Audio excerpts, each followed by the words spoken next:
Hello everyone. I feel like I haven't talked to you in a long time, which is so weird because I post a video every week. And if you already know me and you have seen a lot of my Kiln openings, Kiln reveals, well, this is episode 14. I am so pumped about a lot of the experiments in the Kiln, a lot of the results and some little variety of things. I tried to make this one really packed and super exciting. So I'm so excited to get into that and share some of my glaze combos and my ideas and some of the stuff I've been thinking about. But before we get into it, I have a few really exciting things. Oh my gosh, do you see how beautiful this is? If you recognize it, it is a pot of mine. And a customer bought it, took it home, set it up, put flowers in it, and then painted this still life of my pot. It's insanely good. My mom is here helping me out, which is a huge help. Maybe we can even get her to come and say hi. Who wants that? Let's say, Martina. Hey, Mom. You want to come and say hi really quick? She's here helping me out, being my little shop girl. She is honestly the biggest help, hugest relief for me to be able to continue working. And sometimes we just need that. We just need our moms. So thanks, Mom. Did you see that's my apron?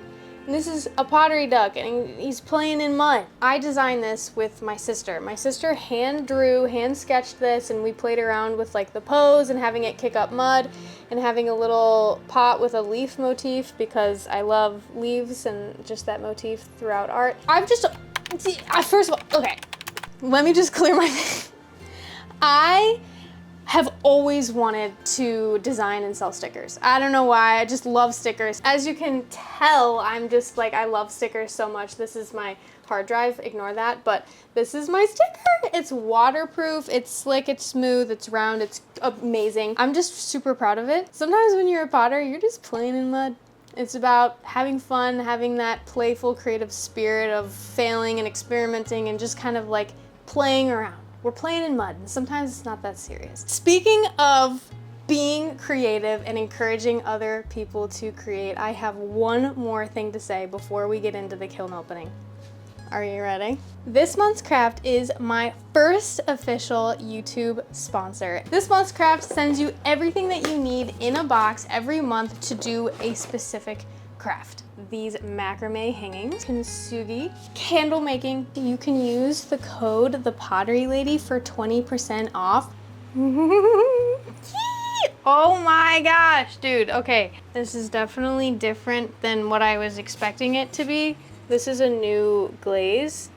This is a real leaf, and I just was wanting to make little simple leaf plates. This is glass. This green is actually Art Deco green by by Amico. This is the same thing. I think the glass really brings this alive because the Art Deco green is like super matte. Swooper, what am I talking about? It's like really matte and almost gray. I mean, it's nice. It's really cool. This one's Iron Luster by Amico. One of my favorites. It is much more brown than I remember it, but I love how Iron Luster breaks over texture. Glass. I really like this shape of a leaf. Just experimenting, I don't know. Isn't that cute? So obviously we have underglaze with wax over it, and this clay is a brown speckled stoneware, which I have stopped using, and then I accidentally got a few more boxes, and it just reminded me of how much I love it with a design like this because I love that darkness. I perhaps accidentally mixed both the alabaster and the lavender mist together. It looks actually great, and I'm pretty happy with the new invented color. This is the base to a Butterbell. This is the blueberry blue that I use, hold on, Royal Blue by Laguna. Fits just right. We have another blueberry mug with some really interesting pattern of like the separation. This is Winter Wood. The top is Emerald Falls. The inside is Winter Wood. I think that's a really unique, pretty mug. That's really cool. This is a blueberry mug with winter wood. It's outlined in a lighter blue underglaze, and I think it really needed that. That is a new development for these blueberry mugs. I've also changed the way that I'm doing my handles so that they like are pulled off the mug, but they go up right here, and that is actually it's way too hot to touch. It's really comfortable. Just trust me, it's really comfortable. We have another blueberry mug, and what do you know? It's that alabaster and lavender mix mist. Mix. What should we name this? Because I cannot keep saying this going forward. Alabaster mist. Does that work for you? Oh, this is a beautiful cherry mug. Wow. That really worked out well. That is gorgeous. Of course, we have the speckled brown stoneware with the underglaze with the wax over the cherries, and then we have the beautiful, infamous winter wood, and bam! We got red inside. Woohoo! This is Dynasty Red by Laguna, and I really love that red color. Oh, cool! Dude, look at this color. I know you're looking, but like, keep looking. Dang, that is a cool color. That is so neat. With the speckles coming through and the clay too. Wow, look at how the rim is like this bright, iridescent lavender. Ooh, gorgeous, gorgeous, gorgeous cherry mug. Good shape too. Alabaster mist. Boom, boom. You know what it is. Dynasty Red, say it with me. Winter wood. Almost said it wrong. This is cool. So this is iron luster with blueberry. I do not know if I like iron luster on a smooth mug. I think it needs texture. I also don't really think that it goes amazing with the blueberries. It's okay. I hope we're getting enough light. I almost feel like the light is kind of funny, so I moved you over here. Oh no, we got some drippage. Oh, something's stuck. Okay, I'm gonna have to leave that because that is very stuck on there, but this is a to-go cup. And I have these little like silicone lids that I can fit on here if you size it right. And this is Emerald Falls all over it. Okay, last cherry mug on this layer. Winter wood and Dynasty Red. Classic works. So this is what happened. Okay, so I got it off. But that definitely came with it. We do have a little ladybug and some chanterelle mushrooms and a little slug on the front. This was like just a little experiment to spend some time being creative with no pressure for myself. It's an aroma home, so, well, I call it that, but it's for a little cone incense that you put in here and it turns into a little chimney. I wonder if I can save that, I don't know. Royal blue spoon rest. 2 of them, look at that combo. That's so pretty to me. So this is Mako Shino by the Chicago Ceramic Supply, mixed with Winter Wood by Mako, mixed with, on the edge, Sand and Sea by Mako. So pretty. Same thing for this spoon rest, but I just wanted to point out that, oh, holy crap, that this is a double-sided spoon rest. So I just like flipped this side and that side so it can be double-sided. Look at this beautiful blue color. That is so pretty. Has so much variety. This is floating blue by Lamico. This is floating blue by Amico. Say that 5 times fast. Royal blue. If you're wondering, my glaze shed is like in a parking lot, and there are people in the parking lot, and they're getting a show. This is lavender mist with winter wood, and such a good combo. Same thing, and then this one is a new favorite green of mine. As you know, I've been looking for a really good green, and this is green tea by Mako, okay? A really reliable teal kind of turquoisey green. I'm already so happy about this. Oh my gosh. The drips on this? The drips on this are amazing. This is just lavender mist with winter wood, but the top is like 3 coats of lavender mist, and I stopped like right there. So it dripped over half the piece. That's really nice. I'm really grateful. That makes me so happy. I know I don't seem happy, but I am. Look at this one. Wow. Oh my gosh, this is the same combo. Can you believe it? And I also, again, I stopped like right here, so it dripped like more than half the piece. Again, I'm so glad I didn't go anymore because look at how close that is to the bottom. Holy cow, that's a close call. That is really a pretty color. It's so pastel. Yes. Okay, I'm very, very happy with this. The first picture I made of this kind blew up in the bisque fire, so I just made the same exact shape again, which I really love the shape. Of course, this is the cherries with winter wood, as you might recognize, but the clay and why it looks kind of different as opposed to the brown stoneware is that this is a B mix with speckles, so it's like a porcelain. Cool, this one's cool. This is a blueberry mug. This is on the brown stoneware, as you can tell. This is that same green combo, Emerald Falls, with the alabaster mist in the cherry mug form. Oh yeah. Red inside. It's mixing so cool on the rim. Oh my gosh. It's like your own little personal little experience because the rim is like an intimate part of a mug. It's where your lips go. It's right up to you. It's really close to you. It's really normally not noticed until you use it. So I really think a rim is so important. And there's just, when you add the red on the inside, the rim becomes a lot more interesting. Oh yeah, the difference between this cherry mug is I carved these stems. So it looks kind of different, kind of cool. Wow. Cool, huh? It's Umbria brown clay, and this is the alabaster mist on the bottom there. The alabaster mist with Emerald Falls over it. And that's just really, really cool. Wow, the inside is winter wood. I don't know if you can tell, but it's like super, super drippy. This drip is the star of the show.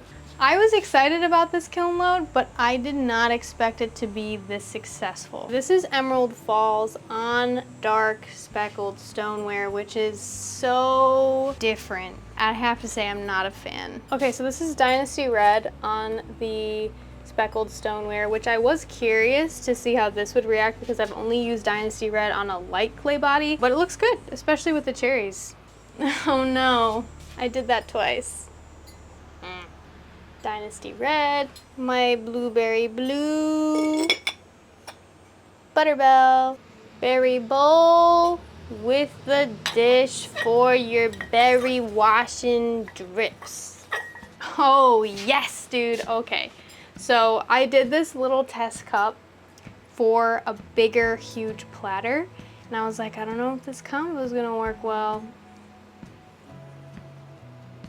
What do you think?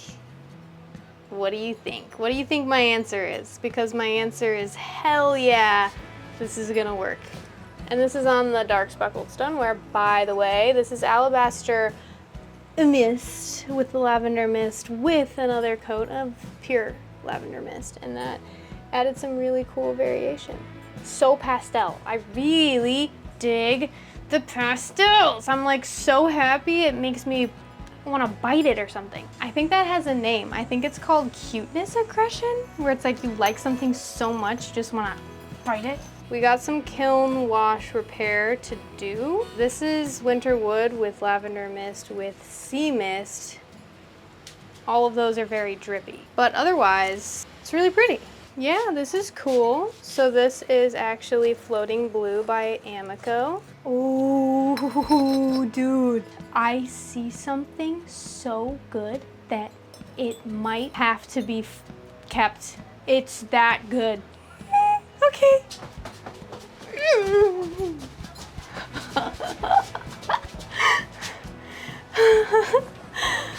Oh my god. Oh my god. Oh my god. Oh my god. Oh my god. Oh my god. Oh my gosh, dude. Oh.